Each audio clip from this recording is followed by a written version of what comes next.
There's a growing perception that religion, and that includes Christianity, is bad for you, even dangerous. We must protect our children and our society from its sinister influence. What do you think? Would it be a good thing or a bad thing for a person to be the most radical Christian he or she could be? Would that be harmful for society?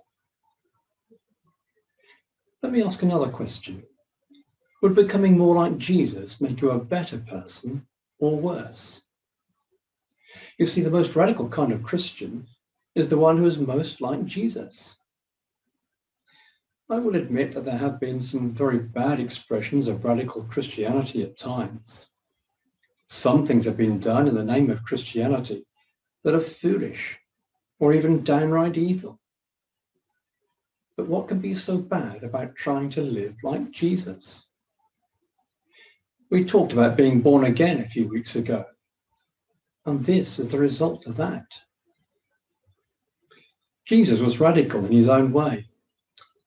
Let's look at an example of that. I'm going to get a bit ahead of myself and jump forward to the Last Supper, the night Jesus was arrested. He was reclining at table with his 12 disciples, but then he suddenly got up, took off his outer garment, took a towel and filled a bowl with water. Then he began to wash his disciples' feet and wipe them with the towel. Now, it would be very strange for anyone to do this to us in our culture, but it would have been quite normal for them.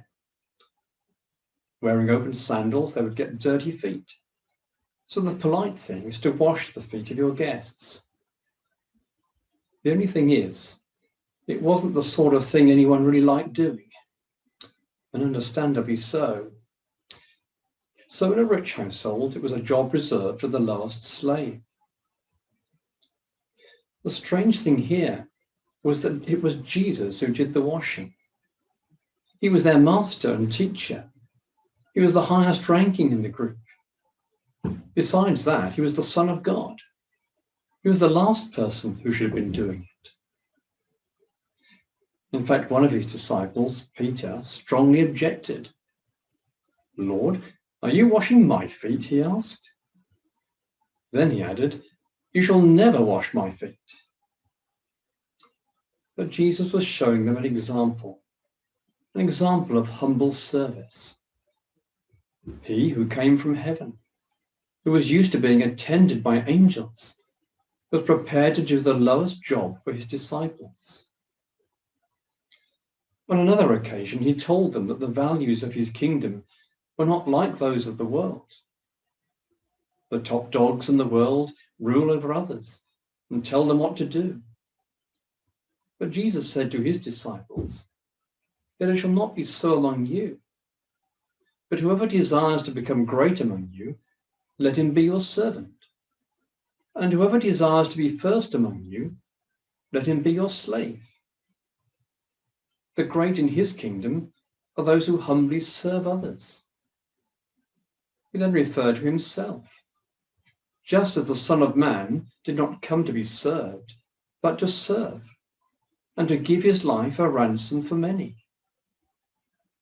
He humbled himself so much as to die a humiliating death for the sake of undeserving people like us.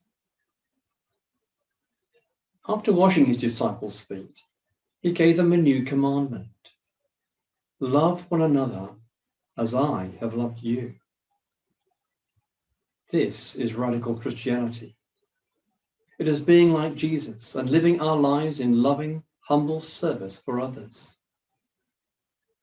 Is this such a dangerous or undesirable thing? Or would it be good if there were more radical Christians and Christians were more radical?